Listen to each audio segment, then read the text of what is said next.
everybody, and welcome back to another edition of the TennisONE podcast. Madison Golden alongside Patrick Kuhle. We've been on a bit of a hiatus, but that's because TennisONE has been super busy on 3 different tournament sites. So we have a fun episode for you today, a special guest with us. So I will pass it over to you, Patrick, to get us going. Yeah, thanks, Madison. It's been a super busy time for TennisONE. Like you said, we were at the Dallas Open a few weeks ago. I was there. You were at the Delray Beach Open last week. And Can Thieroff, our colleague, he was at the Rotterdam ATP 500. So yeah, super exciting stuff for TennisONE. We wanted to just kind of talk through those tournaments and, you know, maybe give the listeners a bit of background for what we do when we actually go. Because we don't partner with every tournament, but when we do, we actually send somebody from TennisONE to go to the event, to create as much social media content as possible. You know, we're pumping out Instagram reels and tweets and all that kind of stuff. And then we actually do interviews with the players. So we do post-match interviews with a lot of the winners over the week. And it's really fun, I think, for all of us, because this is really our first time interviewing like professional athletes of this caliber. You know, a lot of the people we get to talk to are like in the top 50 in the world, top 10. And so, yeah, that's pretty sweet. That's what you get to do when you work for a startup, because you don't always get to jump right into that if you go work for a bigger company. So it's been a lot of fun, and we're getting more and more tournaments all the time. So this was the first time I think we had 3 at one time. I think basically. so. Yeah. Yeah. And actually the nature of TennisONE, a lot of times we find out the week of the tournament that we're going to be covering it.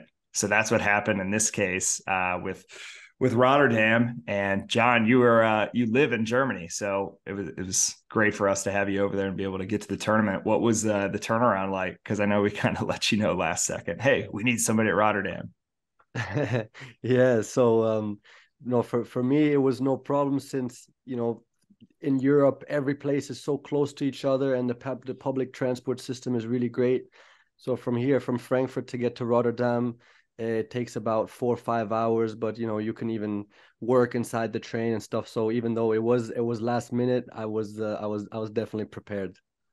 Was there anything that you were nervous about? This was the first time that you were covering a tournament for us, even though you've been with us for a while.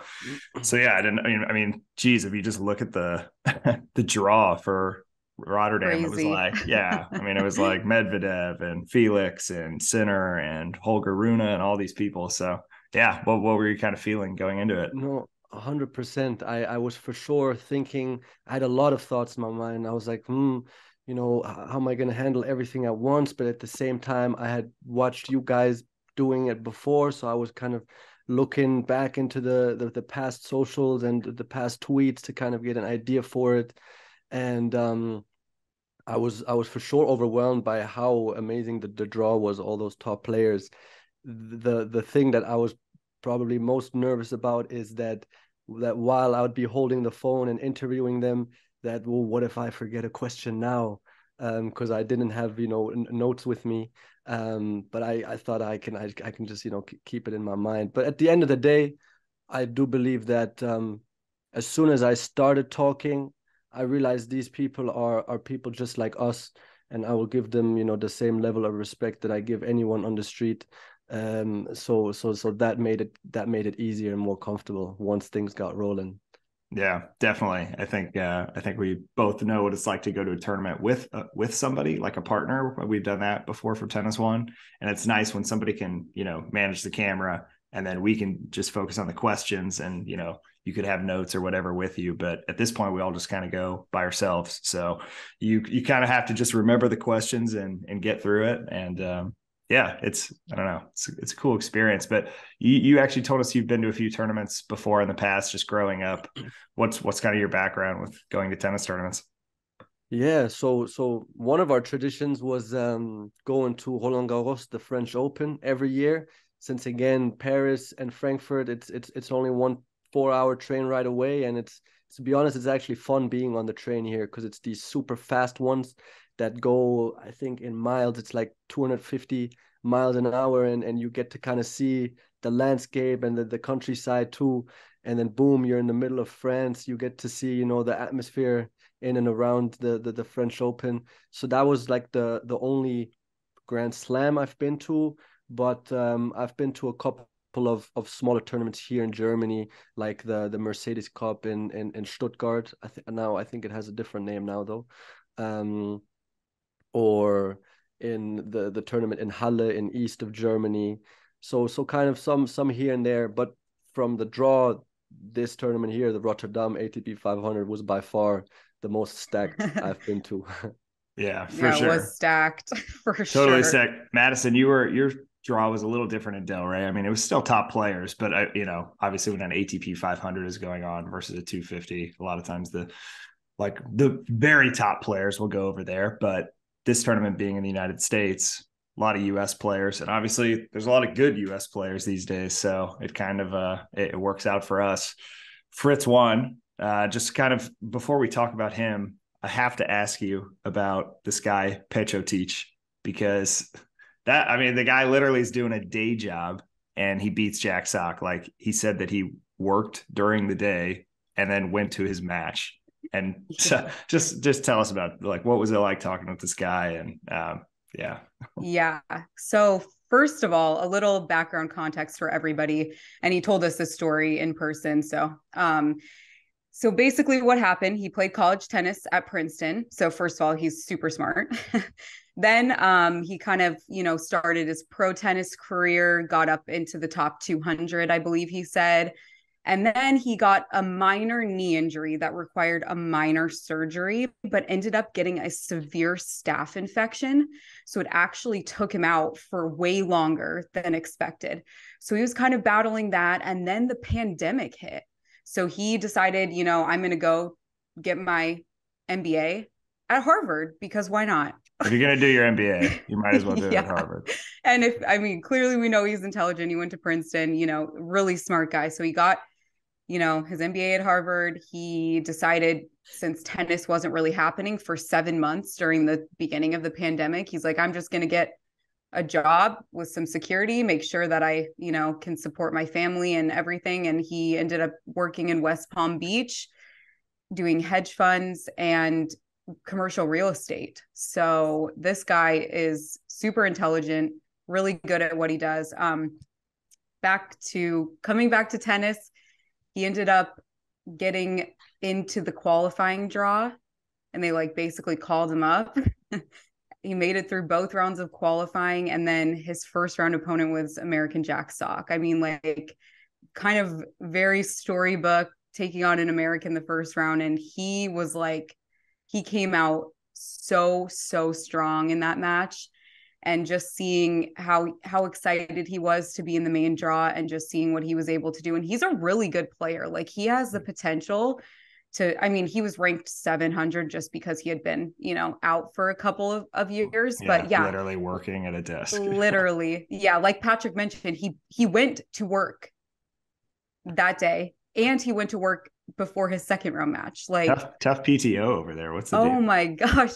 And it was cool because his boss was actually in his box, in his player box. So that was very cool. So just hearing him tell this story, and just, obviously he's really passionate about his job and he's good at what he does, but his passion for tennis, he's like, if I can make it work, tennis would be what I would choose. So Matija Pecotic, remember that name, everybody, because you never know. You might see him.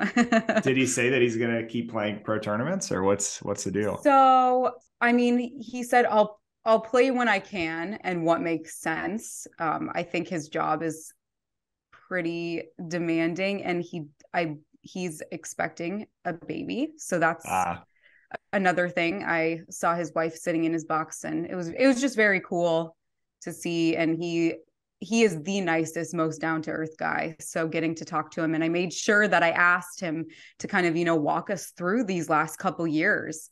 And he just told that story. And how incredible. And Marcos Giron, he was the one who ended up beating him in the second round, but he said, I have so much respect. And he's like, I have one job. He has two jobs. So he's mad respect to him, and everyone just spoke so highly of him throughout the tournament. So very, very cool story. Yeah. This is one of the great things about the 250 level for ATP WTA tournaments, is you always get crazy stories of this is the first time this has ever happened, or like this is the first main draw appearance for this player. That happened with Ben Shelton last year in Atlanta. It was his first main draw match ever in an ATP Tour tournament, and he won it. And then he almost beat Isner. And so that was amazing. And, I was in Dallas and similar things. There were multiple players that like qualified for their first main draw. And I don't know, it's always really cool to see that. But so yeah, if you're, a diehard tennis fan, sometimes it's almost more fun to go check out some of those tournaments, because number one, you get a way better seat. And yes. The players are just walking around. It's way more casual. But yeah, you can get up and close, get autographs a lot easier. I mean, yeah, like you said, it's more casual. The players seem to like it because they can just kind of, hang around and be themselves.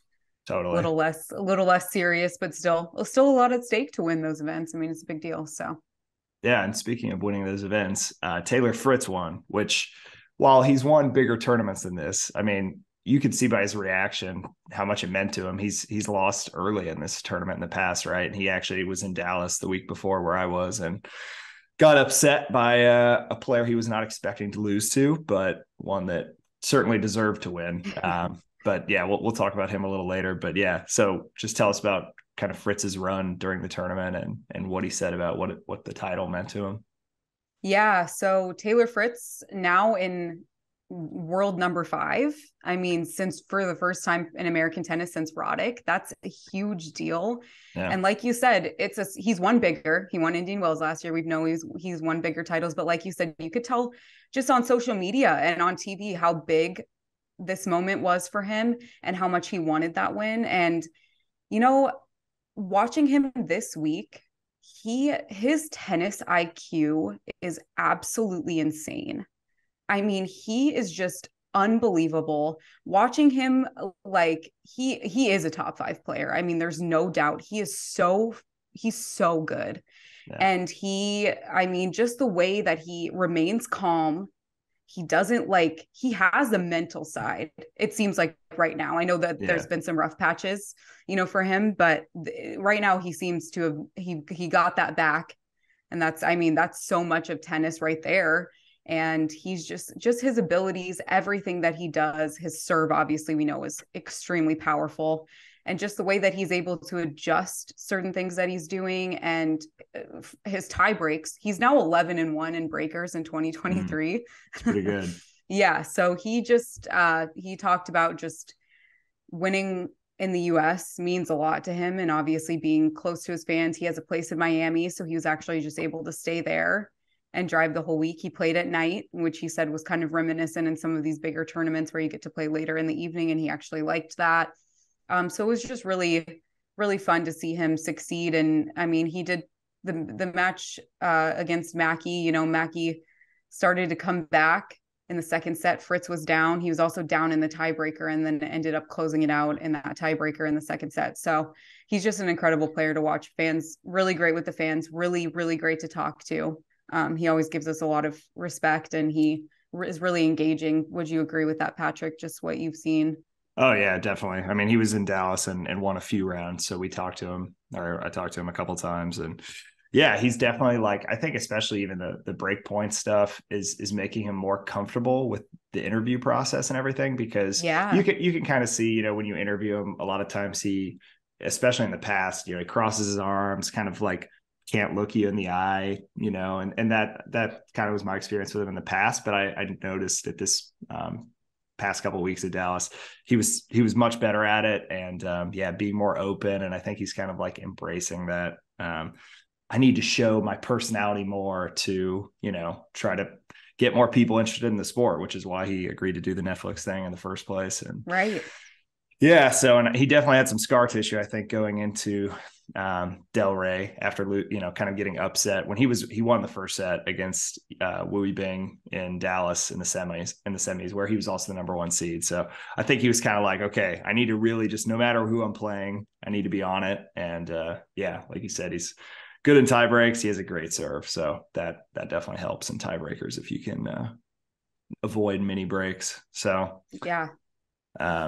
But yeah, and John, you were in Rotterdam, and like we said, it was just a totally stacked draw, which Medvedev ended up winning. And I mean, if you just look at Medvedev's run, clearly motivated by his early exit from Australia, where, he made the final last year and then he lost in like the third round this year. So I think he was ready to make a run here. And, he beat like Bodek, Van Zandschulp, and Felix, and Dimitrov, and Sinner. So just like, what was his kind of run like? And then there was like a kind of an interesting celebration thing going on over there. So can you just tell us about that? Yeah, no, Medvedev, he's a very interesting character. When you're even around him, it almost seems like this is going through his head. I know how this game works, but I'm one step ahead of all you guys. I know how to, work around things. You can tell he's very intelligent and he always is one step ahead. Mm-hmm. He actually did not feel well at all in the beginning of the tournament. This is what he said later on. You could always also see him in the interviews, always sneezing, and I think he had a little bit of a cold going. And I had asked him earlier in the tournament, because in the first match where he lost the first set, I believe 6-4 it was, he kept putting the thumbs up over to his corner to the coach, but in a very sarcastic way, and then kept making this he's very good at that. And making these signs with his hands as if he wanted to, it's the sign that you usually do when you want to switch out a player, is you kind of going like in a circular motion with both of your hands. And I was thinking, what does he mean with that? And I asked him after the match, but he said, it's better if I can only say it if I do well in the tournament, and then he got better and better, more consistent. I mean, the way that he beat Auger-Aliassime, I was shocked, because I seen Felix, practice the day before the tournament started with Hurkacz, with Zverev, and he really looked like he was ready to defend the title.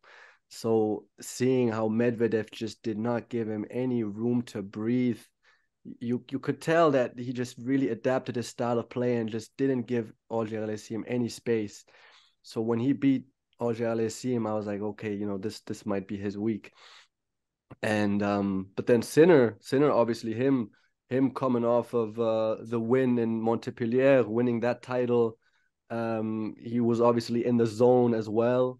And you could tell how focused he was too, playing against the Dutch player, Griekspoor, in the semifinals. It didn't throw him off one single bit that the whole crowd was cheering for Griekspoor. So I was not sure who's going to take the finals, but Medvedev's consistency just really prevailed. And he when I finally asked him the question again, I said, hey, you promised us that you tell us, please, if you could tell it now. He said that, he was really not feeling well in the beginning of the tournament.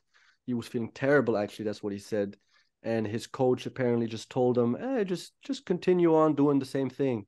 And Medvedev kept telling him, but no, I have to change something. My tennis is obviously not working. And the coach just kept staying relaxed. No, just continue doing the same thing. That's why he always put up the thumbs up in a very sarcastic way after he lost the first set. He was like, "Oh yeah, I should keep doing the same thing." Huh? Yeah. But he turned out right, and here is his first title after he played 3 ATP tournaments this year so far, and already the first title of 2023. So it looks like he's up to a great start.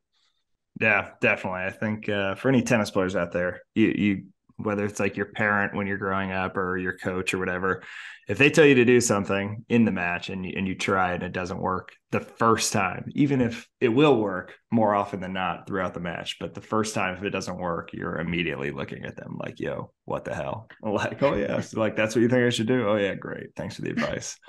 Like, yeah, that happens a lot. So no, it's great run for him. And obviously we know, I mean, he's a top 5 player. So he actually had like gone out of the top 10 for a minute there, I think he was down to number 12 or something. So he's back, I think number 8 now. So yeah, obviously we'll see about Clay, because I feel like Clay, he doesn't, always have the strongest season. So he's definitely a hardcore guy.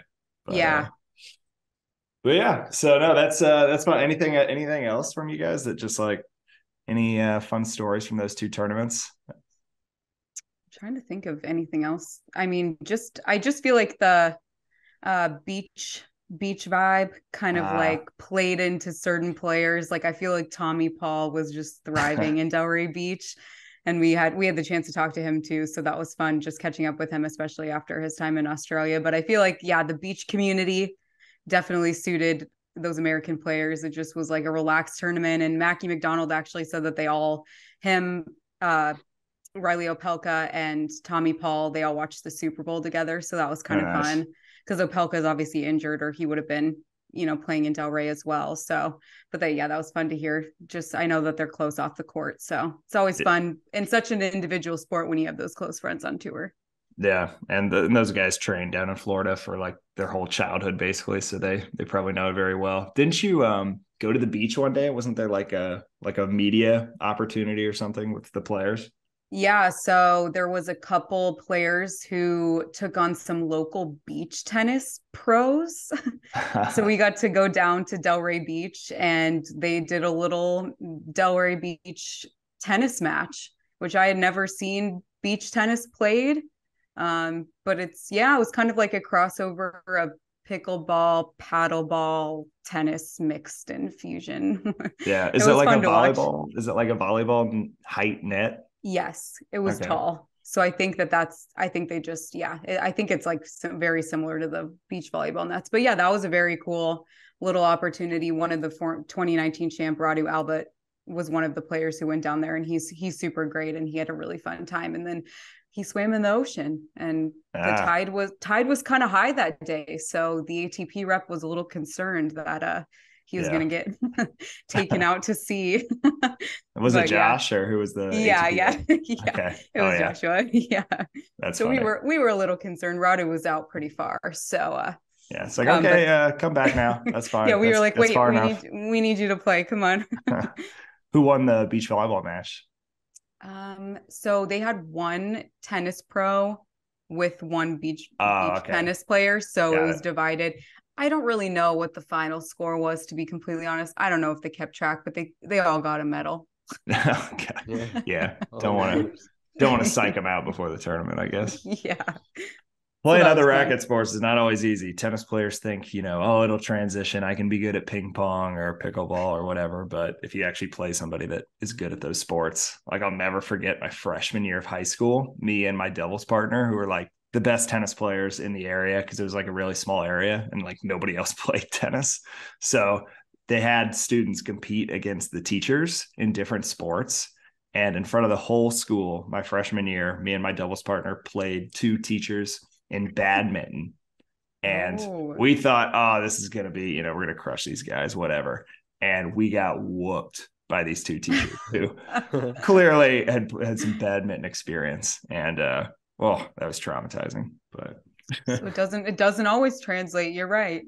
Yeah. You think you might be able to get good at the sport quicker, but there's different strategies and rules. And, so for anyway, sure. Yeah. Well, should I talk about sorry, go ahead, John.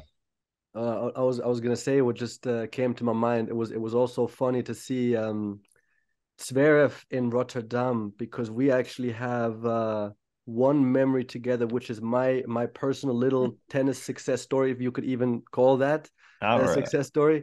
Because back in when was that? I was age 16. Zverev is also born 97 like me. So that was in the year 2013 or 2014. There was the German championships. And if I would win my first match and Zverev would win his first match, we would play against each other, and he was there too. And if my father knew his father, so we kind of knew of each other a little bit back then. And I did win my first match, but Zverev lost his first match. Oh my gosh!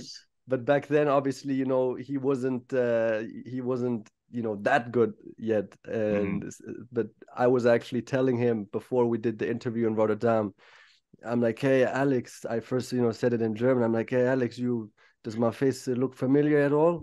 And he said, of course. He said, no, who are you?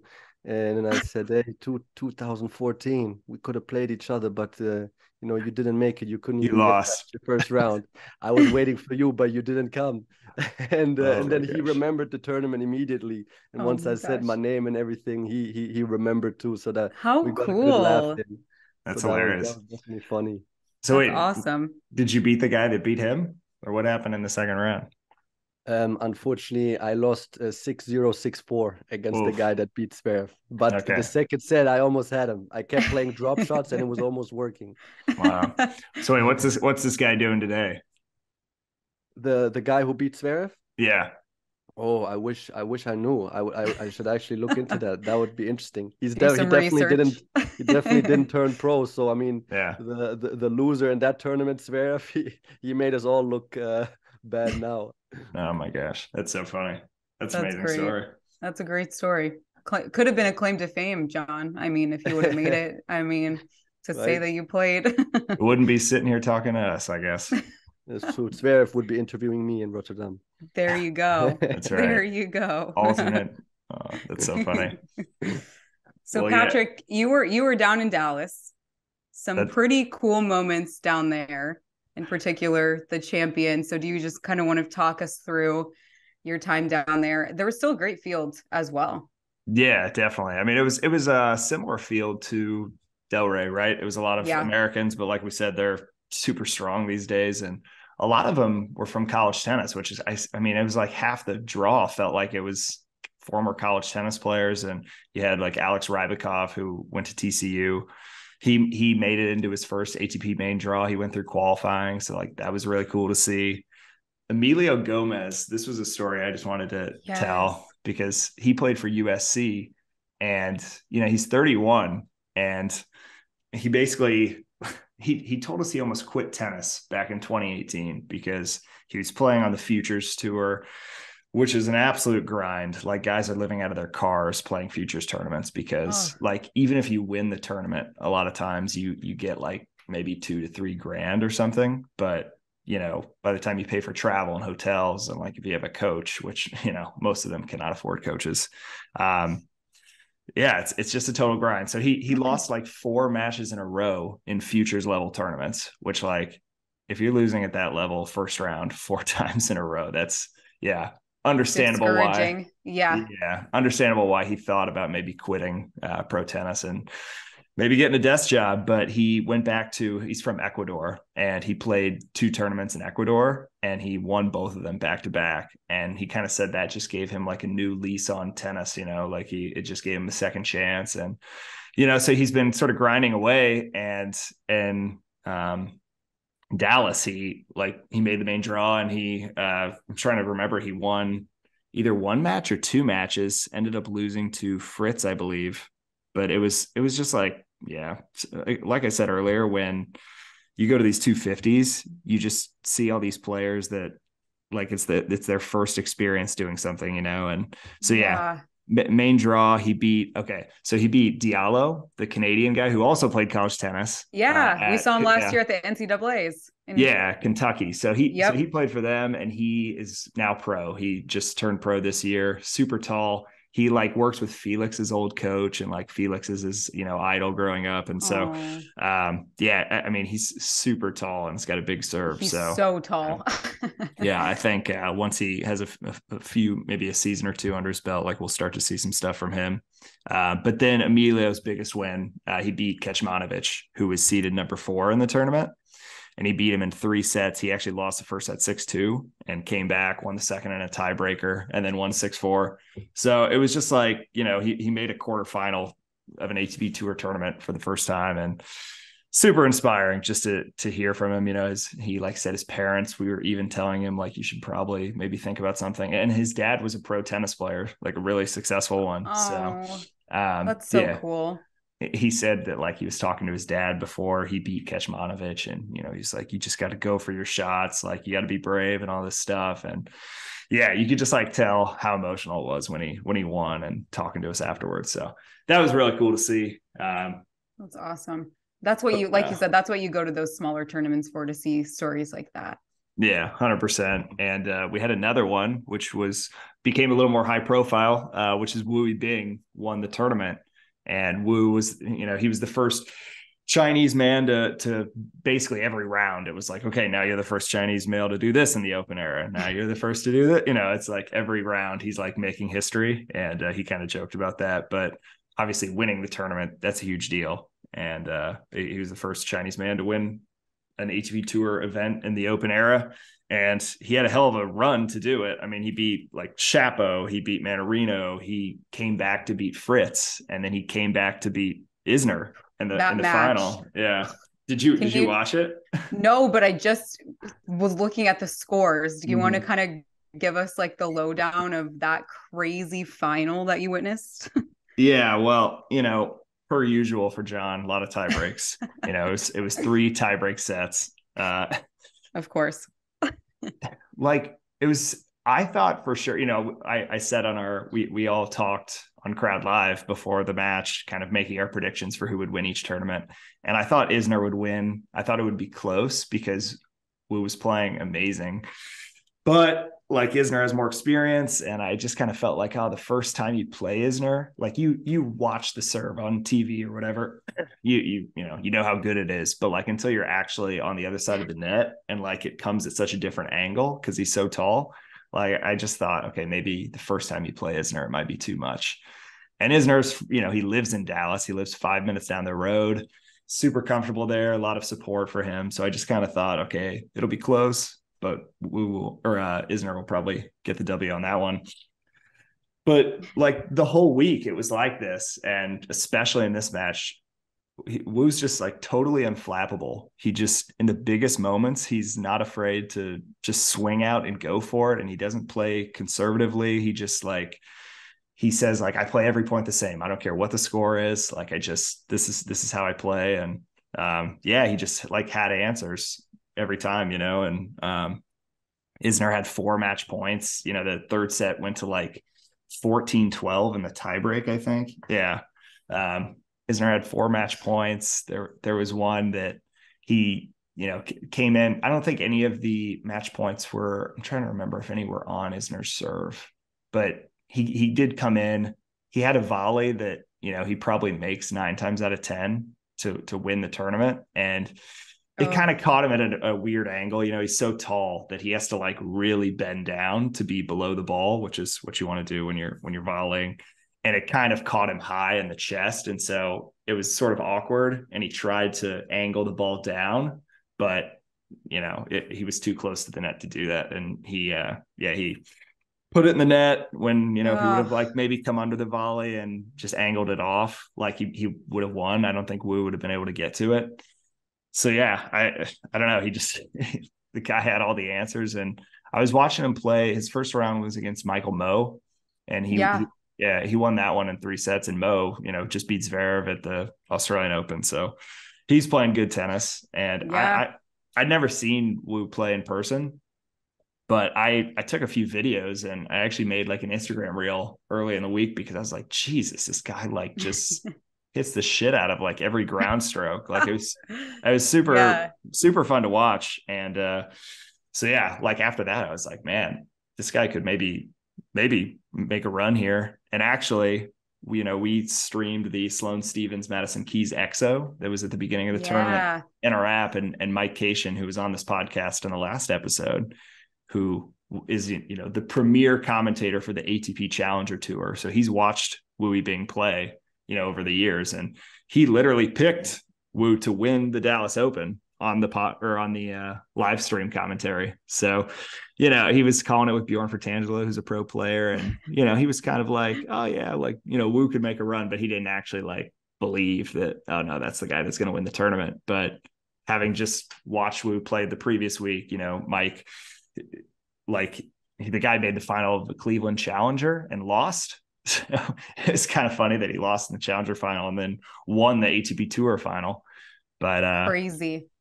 But yeah, it's it just shows like how high the level of tennis is getting at all stages, whether it's college tennis or the futures or Challenger. Like these guys can all play, and they're all starting to believe more and more, I think. And so yeah, that was cool to see what he did. And we'll see what I think Indian Wells is going to be his next event, unless he plays like Acapulco or something. But yeah, because he was supposed to come to Delray, but obviously pretty fatigued after his week in Dallas. So I totally get that. But that's it was an amazing kind of story to follow. And it was so cool that you got to be there to kind of see, like you said, history be made with him. So yeah, it was really cool. He's a big basketball fan. So he was Kevin Durant's his favorite player. He was talking about, we were asking about the NBA all week. And then he was kind of bummed because the Mavericks didn't play a home game for pretty much the whole tournament, but they did have a game the day after the final. So he was like, I'm happy now that I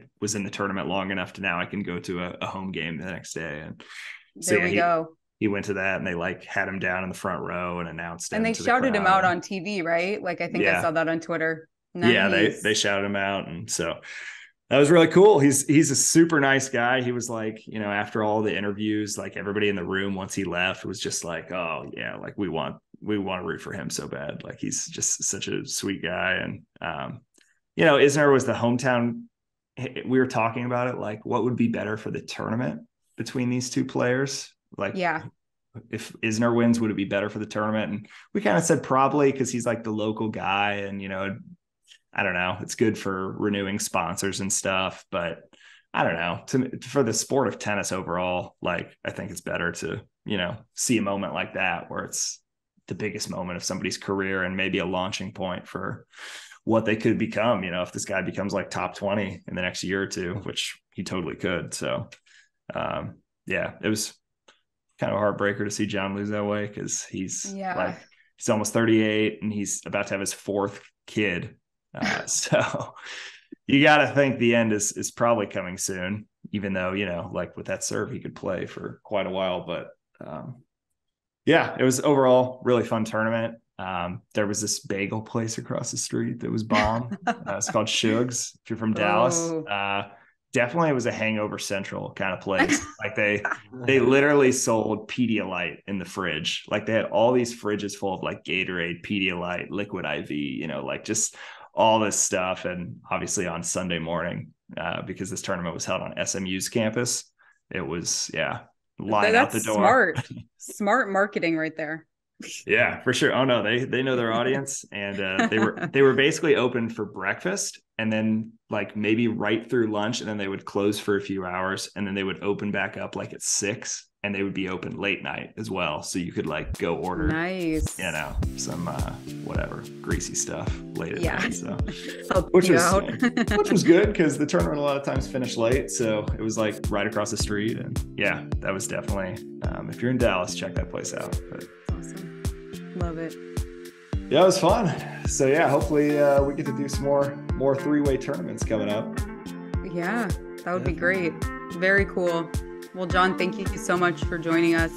Everybody, thanks for following along in the TennisONE app during all 3 of these tournaments. Obviously, we've got some busy things ahead with Indian Wells coming up, and then of course we're the official app of the Miami Open. So really excited about that. Thank you everybody for listening, and we will see you next time.